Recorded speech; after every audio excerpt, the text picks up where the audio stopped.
Hello all, this is Prajwal. This is my interview module on linear regression assignment. So here it goes. Briefly explain the assignment problem statement and your solution. The problem statement is as follows. A Chinese automobile company wants to enter the US market and they would like to know the factors and, variables that are driving the car prices in US. So they have assigned the project to us, and hence we'll have to build a model to check the most significant variables. After building the model, I have built 27 models for this, and I have arrived at the most significant variables. They are car width, drive wheel, engine size, and peak RPM. When do we use linear regression? Linear regression is used to predict the value of independent variable based on the dependent variables.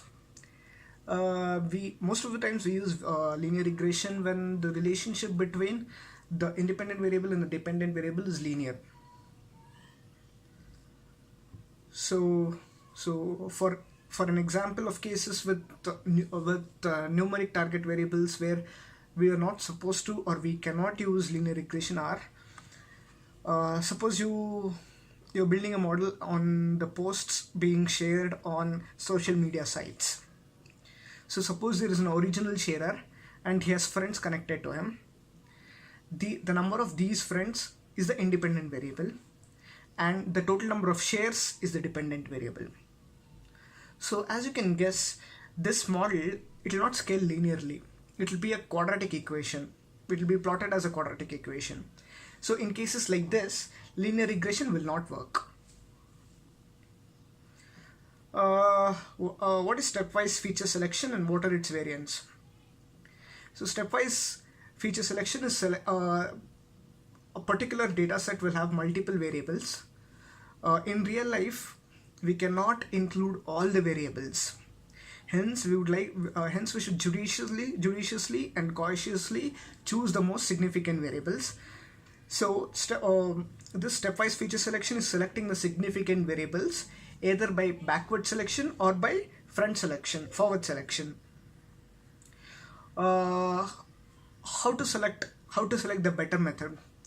It all depends on the number of variables involved.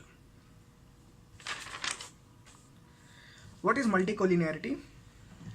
Multicollinearity is the relationship between the different dependent variables, the relationship among themselves. So two variables are said to be collinear if they have a high value of correlation. This can be seen using the correlation matrix. It is also possible for collinearity to exist between three and more variables, and sometimes this collinearity can exist without any existence of correlation between those variables. Such cases are called as multicollinearity. So why is collinearity not beneficial? So consider if two or more variables are correlated, have a high correlation, how will you know the effect perpetuated by one variable? It's difficult.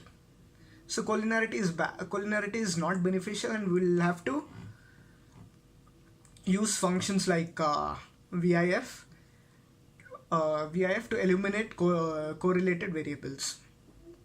So the model building process, how I went on building the model. So we should first build a model containing all variables, and we should check the VIF and summary of this model so that we'll have a benchmark. Remove variables with high VIF greater than 2, with high VIF which is basically greater than 2 and which are significant. If the models have variables which have high VIF and are also significant, check and try to remove other insignificant variables. After removing the variables, the VIF should decline. So even after eliminating insignificant variables, if there is a high number of variables left, try to eliminate variables judicially until you have a small number of variables. Thank you.